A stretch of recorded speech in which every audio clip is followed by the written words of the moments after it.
90 రోజుల కోర్సు పూర్తి చేస్తే చాలు 100% ప్లేస్మెంట్ సపోర్ట్ తో సాఫ్ట్వేర్ జాబ్ మీ సొంతం. వెంటనే కోడ్ జ్ఞాన్ డెస్టినేషన్ ని సంప్రదించండి. నమస్కారం సార్. నమస్తే. ఇంట్లో నెగిటివ్ ఎనర్జీ ఉందని అసలు ఏ విధంగా ఐడెంటిఫై చేయొచ్చు అంటారు? చాలా సందర్భాల్లో అనిపిస్తూ ఉంటుంది, ఏదైనా పనులు చేద్దామంటే ముందుకెళ్దాము, ఏదన్నా ఇంట్లో శుభకార్యం చేద్దాము అన్నా ఆ టైంకి అవ్వదు. ఏంటా అని జనాలు ఆలోచిస్తూ ఉంటారు. కొన్ని సందర్భాలు ఇది నెగిటివ్ ఎనర్జీయా లేకపోతే ఏంటి, దీనికి సంకేతం ఏంటి అన్నది కూడా అర్థం కాదు. అసలు ఏ విధంగా మనం ఐడెంటిఫై చేయొచ్చు అంటారు? శ్రీ మహాగణాధిపతయే నమః. చాలా మంచి ప్రశ్న, చాలా ఉపయోగపడే ప్రశ్న కూడా. చాలామందికి అర్థం కాని ఏంటంటే వారి వారి వ్యక్తిగత జన్మ జాతకాన్ని చూపించుకున్నప్పుడు బాగానే ఉంది, మంచి దశ నడుస్తుంది, నీకు అంతా బాగానే ఉంటుంది, ఇబ్బంది ఏం లేదు, ఇంక నువ్వు వెళ్ళిపోవచ్చు అని చెప్పి చెప్తూ ఉంటారు కొన్ని సందర్భాలు. అయినా సరే ఆ పడే బాధలు అంతా ఇంత ఉండవు, చాలా ఇబ్బందులు పడుతూ ఉంటారు. అట్లాగే ఎవరైనా సరే వాస్తు సిద్ధాంతి గారిని ఇంటికి తీసుకొచ్చి చూపిస్తే బాగానే ఉంది, ఈశాన్యంలో వాకిలు ఉంది, ఆగ్నేయంలో వంట ఉంది, ఈశాన్యంలో బోర్ ఉంది, నైరుతిలో మాస్టర్ బెడ్రూమ్ ఉంది, అంతా బాగానే ఉంది, ఇబ్బంది ఏం లేదు, మీ ఇల్లు బ్రహ్మాండంగా ఉంది, ఇంక మీరు బ్రహ్మాండంగా ఉండొచ్చు అని చెప్పి ఆయన వెళ్ళిపోతాడు. కానీ అక్కడ ఆ ఇంటి యజమానులు, ఆ ఇంట్లో ఉన్నటువంటి వారు కూడా చాలా రకాల బాధలు పడుతూ ఉంటారు. అయితే దానికి కారణం నెగిటివ్ ఎనర్జీ అని చెప్పి మనం ఏదైతే అనుకుంటున్నామో ఆ నెగిటివ్ ఎనర్జీని గుర్తించటం ఎట్లాగా. ఈ పాతకాలంలో ఏంటంటే కొంచెం ఈ నెగిటివ్ ఎనర్జీ అనే మాట రాకముందు దానికి గాలేనో మరొకటనో పేర్లు పెట్టడం అనేటువంటిది జరిగింది. అది ఏంటంటే ఇక రాను దాన్ని మరీ అనవసరమైన స్థితికి తీసుకువెళ్ళటం కూడా జరిగింది. దీని గురించి అంత ఆలోచించక్కర్లేదు, చాలా సింపుల్గా ఇంట్లో నెగిటివ్ ఎనర్జీ ఉందా లేదా అనేది ఈజీగా తెలుసుకోవచ్చు. వాటిల్లో నేను కొన్ని విధానాలు చెప్తాను, అవి ప్రయత్నం చేస్తే మనకు ఈజీగా తెలిసిపోతుంది. ఫస్ట్ పాయింట్ ఏంటంటే ఆ ఇంట్లో ఎప్పుడూ బద్ధకంగా ఉంటుంది. అంటే ఆ వ్యక్తి బయటికి వచ్చినప్పుడేమో చాలా చలాకీగా, ఉత్సాహంగా అన్ని పనులు చేసేసుకుంటూ, అసలు ఇక ప్రపంచంలో నన్ను మించిన వాడు లేదన్నట్టుగా పనులు చేసుకుంటూ వెళ్ళిపోతూ ఉంటాడు. ఒక్కసారి ఇంట్లోకి వెళ్ళిన తర్వాత ఇక అసలు ఏ పని చేసేదేముండదు. ఆ టీవీ పెట్టుకునో లేకపోతే ఆ బెడ్రూమ్లో మంచం మీద పడుకునో ఇక అట్లా ఊరికే లేజీగా అలా ఉండిపోతాడు. అలా ఉండిపోయి కదలికలు తగ్గిపోతాయి, శరీరంలో కదలికలు తగ్గిపోతాయి. First point. రెండవది బుద్ధి, ఆలోచన. ఏదైనా సరే ఒక సమస్య గురించి 100 సమస్యలు ఉంటాయి జీవితం అన్న తర్వాత, దాని పరిష్కారం గురించి ఆలోచిస్తూ ఉంటే సమస్యకి 4 సమస్యలు మైండ్లోకి వస్తాయి, కానీ దాని పరిష్కారం అనేది ఇటువంటిది పొరపాటున కూడా మన బుద్ధికి తట్టదు. అది తట్టే లోపల వేరే సమస్య వస్తుంది. ఇది రెండవది. మూడవది ఏంటంటే ఇంట్లో కుటుంబ సభ్యులందరూ ఓ చోట కూర్చుని, ఓకే ఇప్పుడు మనకి ఇంత అప్పు ఉంది, లేదా భార్యాభర్తలు కానీ కూర్చుని ఇంత అప్పు ఉంది, దీన్ని తీర్చాలంటే ఇలా చేయాలి, నెక్స్ట్ ఇలా చేసుకోవాలి, లేదా నెక్స్ట్ ఈ వ్యాపారం మొదలు పెట్టాలి, లేదా ఈ వ్యాపారాన్ని ఇలా ముందుకు తీసుకువెళ్ళాలని కూర్చుని మాట్లాడుకోవటం మొదలుపెట్టారనుకోండి, ఇక ఆ ఇంట్లో పెద్ద గొడవ అవుతుంది. తరచుగా ఘర్షణలు పడుతూ ఉంటారు. ఆ ఘర్షణలకి కారణం ఉండదు. గతంలో 10 ఏళ్ల క్రితం 15 ఏళ్ల క్రితం జరిగిన అంశాలను కూడా తవ్విపోసేసుకుంటుంటారు. అనవసరమైనటువంటి డిస్కషన్స్ వస్తుంటాయి. అలా వచ్చి సహజంగానే ఆ డిస్కషన్ తేలకుండానే, ఆ సమస్య పరిష్కారం కాకుండానే ఎవరి దారిని వాళ్ళు బయటికి వెళ్ళిపోతారు. ఇలా జరుగుతుంది. కొన్ని సందర్భాల్లో ఇది ఒక 50% జరుగుతుంది. ఇల్లు అంతా కామ్గా ఉంటుంది, రాత్రిపూట అంతా నిశ్శబ్దంగానే ఉంటుంది.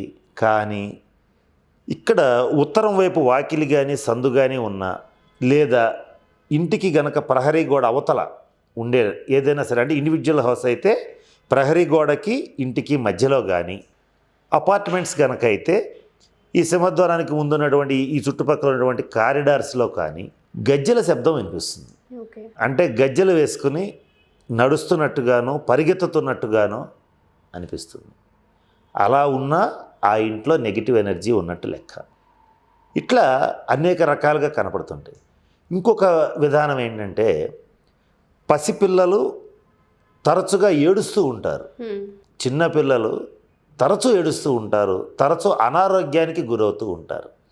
అలాగే పెట్స్, పెంపుడు జంతువులు తరచూ అనారోగ్యానికి గురవుతూ ఉంటే ఆ ఇంట్లో నెగిటివ్ ఎనర్జీ ఉన్నట్టు. ఇంకా చెప్పాలంటే ఒకవేళ పెంపుడు జంతువులు కనుక సడన్గా అంటే వయసు అయిపోయి చనిపోవటం వేరు, సడన్గా కనుక చనిపోయేటట్లయితే ఆ ఇంట్లో నెగిటివ్ ఎనర్జీ ఉందని అనుమానించవలసి వస్తుంది. ఇట్లా అనేక రకాలుగా ఈ నెగిటివ్ ఎనర్జీని మనం గమనించవచ్చు. సర్వసాధారణంగా మనం గమనించేటువంటి అంశాలు ఇవి. వీటిలో ఏ ఒక్కటున్నా లేదా 4-5 ఉన్నా నెగిటివ్ ఎనర్జీ ఉన్నట్టుగా భావించి దాన్ని పంపించే మార్గం చూడాలి. దాన్ని పంపించాలి అని అంటే ఇండివిజువల్ హౌస్ అయితే మాత్రం చేయవలసింది ఏంటంటే ఇంటి చుట్టూతా గతంలో అయితే 1/4 ప్లేస్ అంటే దక్షిణం, పడమర, తూర్పు, ఉత్తరం ఇంటి చుట్టూతా గాలి తిరగటానికి ఏర్పాటు చేసి ఇళ్ళు కట్టడం గతంలో జరిగేది. ఇలా గాలి తిరగటానికి పెట్టినటువంటి ఖాళీ స్థలం ఏదైతే ఉంటుందో దాన్ని వాస్తుశాస్త్రంలో పిశాచి భాగం అంటారు. అంటే ఇంటి మొత్తం విస్తీర్ణంలో 1/4 వంతు పిశాచి భాగం ఉండేది. పిశాచి భాగం అంటే దాని పేరులోనే ఉంది. ఈ గాలి అనేటువంటిది ఇంటి చుట్టూతానే తిరగాలి కానీ ఇంటి లోపలికి ప్రవేశించరాదు అని చెప్పి చుట్టూతా ఖాళీ వదిలిపెట్టి హౌస్ అనేటువంటిది కన్స్ట్రక్షన్ చేసేవాళ్ళు. ఆ ఇంటికి రక్షణగా ఖచ్చితంగా ప్రహరీ గోడ కట్టేవాళ్ళు. ఇది పాత విధానం. కాకపోతే ఈ రోజున ఏమైందంటే ప్రజలు జనాభా ఎక్కువైపోయారు, చోట్లు చిన్నవైపోయినాయి. చిన్నవైపోయినప్పుడు ఇంత వదిలిపెట్టి కట్టడం అనేటువంటిది జరగట్లేదు కనుక ఎక్కువగా నెగిటివ్ ఎనర్జీ డైరెక్ట్గా రావటం ఇంట్లోనే కూర్చోవడం జరుగుతుంది. అంటే చుట్టూ తిరగకుండా అది ఇంట్లోకి వచ్చి కూర్చుంటుంది. ఆ కూర్చున్నప్పుడు ఇలా జరుగుతూ ఉంటుంది.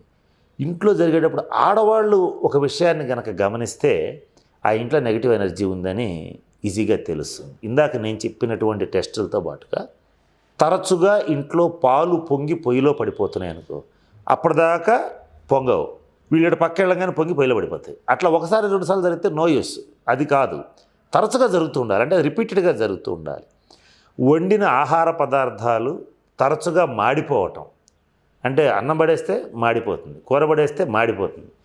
అలాగే ఆ ఐటమ్స్ వండినటువంటి ఐటమ్స్ పక్కన పెడితే తొందరగా చెడిపోయి వాసన వచ్చేస్తుంది. ఇలా గనక జరుగుతూ ఉన్నా ఆ ఇంట్లో నెగిటివ్ ఎనర్జీ ఉన్నట్టు లెక్క. ఇటువంటివన్నీ కూడా మన ఇంట్లో ఉన్నాయో లేవో ఫస్ట్ మనం చూసుకోవాలి. ఇవి గమనించిన తర్వాత ఇవన్నీ జరుగుతూ ఉన్నాయనంటే మాత్రం ఆ ఇంట్లో నెగిటివ్ ఎనర్జీ ఉన్నట్టు లెక్క.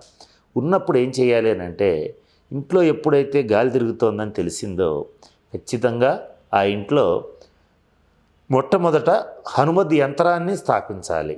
లేని పక్షంలో సరే ఆ యంత్రం అదంతా మంత్రాలతో వీటితో కూర్చున్న పని కనుక నేను చెప్పినట్లుగా ఉప్పు దీపారాధన చేస్తే ఆ నెగిటివ్ ఎనర్జీ అనేటువంటిది పోతుంది. ఉప్పు దీపం వెలిగించటం అని అంటే ఇంట్లో సింహద్వారానికి బయట వైపున నువ్వుల నూనె, అవిసె నూనె 2 నూనెలు కలిపి ఒక పళ్ళెంలో ఉప్పు పోసి దాని మీద ఈ ప్రమిద నుంచి దాంట్లో దీపాన్ని కనుక వెలిగిస్తే ఖచ్చితంగా ఆ నెగిటివ్ ఎనర్జీ అనేటువంటిది తప్పకుండా బయటికి వెళ్ళిపోతుంది.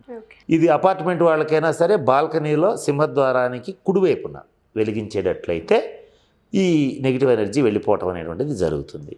ఇక రెండవ విధానం ఏంటంటే ఇది ఆడవాళ్ళు చేయదగ్గటువంటి పని.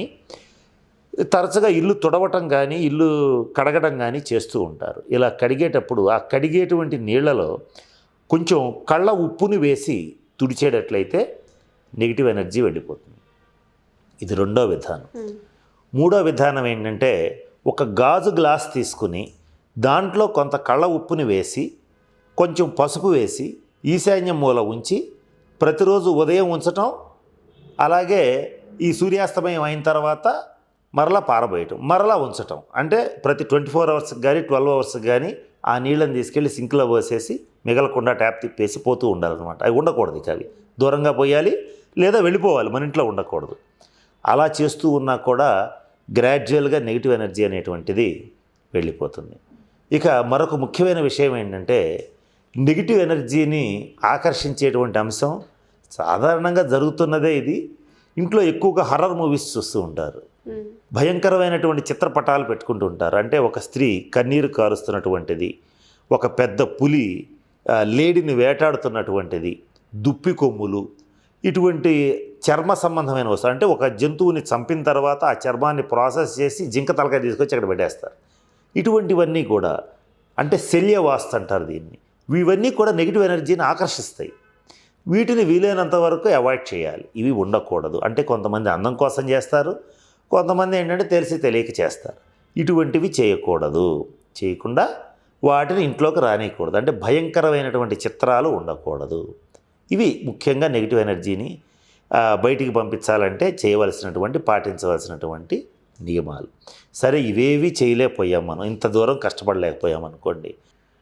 సంజీవి పర్వతం మీద వెళుతున్నటువంటి ఆంజనేయ స్వామి వారిని కానీ, అభయ ఆంజనేయ స్వామి వారి ఫోటోని కానీ మీ దగ్గరలో ఉన్నటువంటి ఆంజనేయ స్వామి గుడిలో అక్కడ అర్చకులకి ఇచ్చి చక్కగా అక్కడ పూజ చేయించి తీసుకొచ్చి సింహద్వారం మీద గనక కట్టేటట్లయితే, అంటే మెయిన్ ఎంట్రన్స్ దాని మీద గనక ఆ స్వామి ఫోటోని గనక కట్టేటట్లయితే దాదాపుగా నెగిటివ్ ఎనర్జీస్ లోపలికి రాకుండా ఉంటాయి, వచ్చినా బయటికి వెళ్ళిపోతాయి.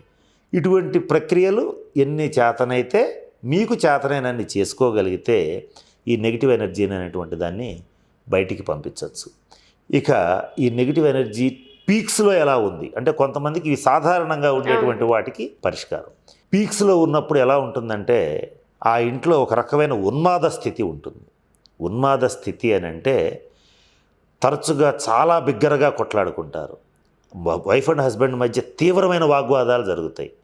ఆ వాగ్వాదాలకి అంత ఉండదు, కంటిన్యూస్గా జరుగుతూనే ఉంటాయి. కొన్ని సందర్భాల్లో చాలా స్పీడ్గా డైవర్స్కి కూడా వెళ్ళిపోతారు.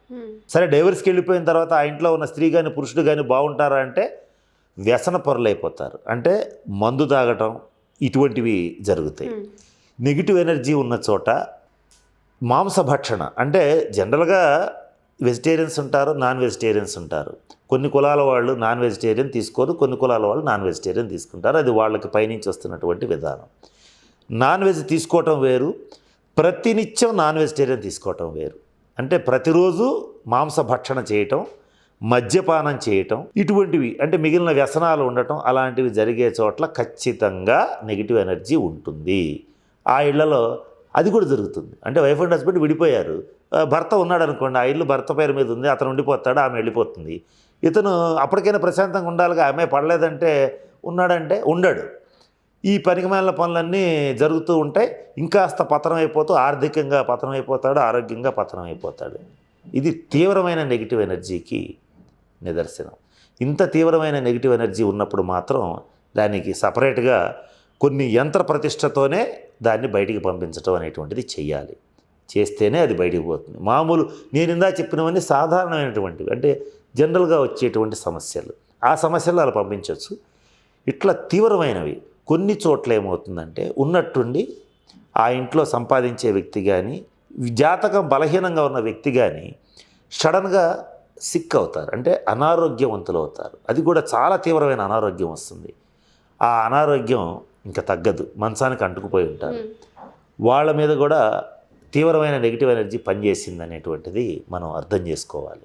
ఇలా చేసినప్పుడు కూడా కొన్ని జాగ్రత్తలు తీసుకోవాలి. ఎవరైనా సరే ఇట్లా దీర్ఘ రోగులు గనక ఇంట్లో బెడ్ మీద ఉండేటట్లయితే వాళ్ళు చేయాల్సిన పని ఏంటంటే, ప్రతినిత్యం ఒక ప్లేట్లో కళ్ళ ఉప్పుని తీసుకుని, మళ్ళా చెప్తున్నాను, iodised salt, Tata salt, captain cook ఇలాంటివి తీసుకోవద్దు.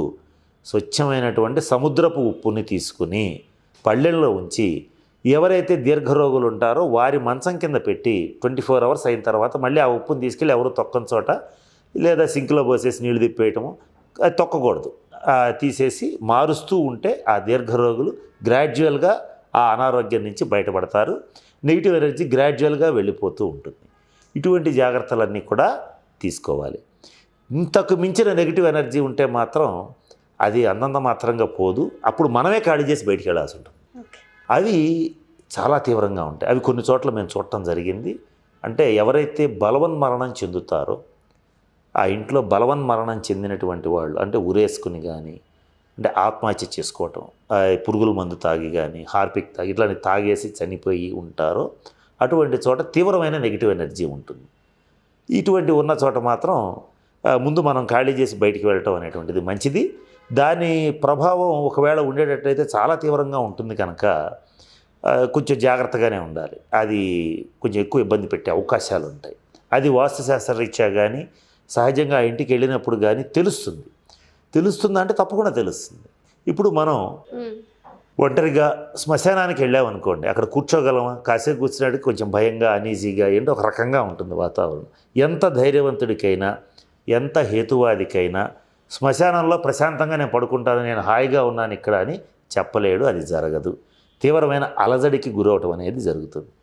అదే దైవభక్తి లేనివాడైనా సరే దేవాలయానికి వెళ్ళి కూర్చుంటే మనసు ప్రశాంతంగా ఉంటుంది. అతను దేవుడికి దండం పెట్టకపోయినా అది వ్యక్తిగతమైనటువంటి విషయం. ప్రశాంతత ఉంటుంది. అంటే ఇక్కడ నెగిటివ్ ఎనర్జీ ఉంటుంది, ఇక్కడ పాజిటివ్ ఎనర్జీ ఉంటుంది. ఆ ఎనర్జీని మన పంచేంద్రియాలు, మన 72,000 నాడులు ఇవన్నీ కూడా సెన్స్ చేయగలుగుతాయి. కాకపోతే దాన్ని ఒప్పుకుంటామో ఒప్పుకోమో అనేది సెకండ్ ఇష్యూ. అది ఎవరి వ్యక్తిగతం వాళ్ళది. ఒప్పుకున్నంత మాత్రాన గొప్పవాళ్ళు కాదు, ఒప్పుకోనంత మాత్రాన తప్పు కాదు. ఎవరి అభిప్రాయం వాళ్ళది.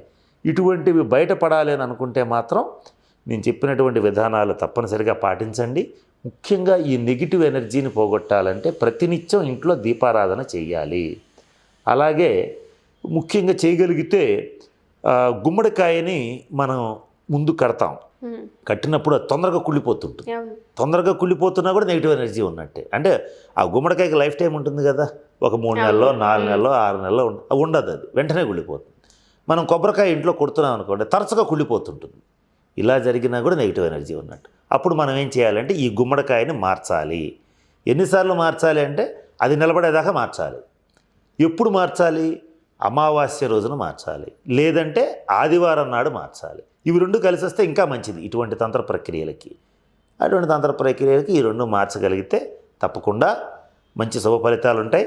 దృష్టి తీసి ఎర్ర గుమ్మడికాయని పగలగొడుతూ ఉంటారు. అంటే ఆ ఇంటి చుట్టూతా ఎర్ర గుమ్మడికాయతో దృష్టి తీసి దూరంగా ఎవరో తొక్కని చోట పగలగొట్టినా నెగిటివ్ ఎనర్జీ బయటికి వెళ్తుంది. అంటే దాన్ని ఆశించుకుని బయటికి వెళ్తుంది అన్నమాట. ఇలా చేసుకోవాలి. ఖచ్చితంగా ఇంట్లో దీపం ఉండాలి. ఇది ఇంకొక ముఖ్యమైన విషయం. అంటే ఇక్కడ నేను చాలా అంశాలు చెప్తున్నాను, కాస్త జాగ్రత్తగా గమనించుకోవాలి. ప్రతినిత్యం చిన్నదైనా పెద్దదైనా ఒక చిన్న దీపం ఖచ్చితంగా ఇంట్లో ఉండాలి. మరీ చిమ్మ చీకటిగా ఉండకూడదు. ఇటువంటివి పాటించాలి. ఇలా అనేక రకాల కారణాలు ఉంటాయి. నెగిటివ్ ఎనర్జీ ఎక్కడ ఉండదు. మనం బయట రోడ్డు మీద ఎక్కడ పడితే అక్కడ తిరిగి వస్తాం, ఏదో కాళ్ళకు చుట్టుకుంటుంది. కనీసం కాళ్ళు కూడా కడుక్కోకుండా ఇంటికి వెళ్ళిపోయి డైరెక్ట్గా మంచం మీద కాళ్ళు పెట్టి కూర్చుంటాం. ఒక్కొక్కసారి ఏం చేస్తాం, సగం తడి కాళ్ళతో సగం పొడి కాళ్ళతో ఎక్కేస్తాం మంచం మీద. ఇటువంటివన్నీ కూడా నెగిటివ్ ఎనర్జీని ఆకర్షించే అంశాలు. అయితే ఆ తీవ్రత ఎంతవరకు ఉందో మనం చూసుకుని దానికి తగ్గ పరిహారం చేసుకుంటే తప్పకుండా బయటపడతారు. Thank you sir, thank you so much. స్వస్తి.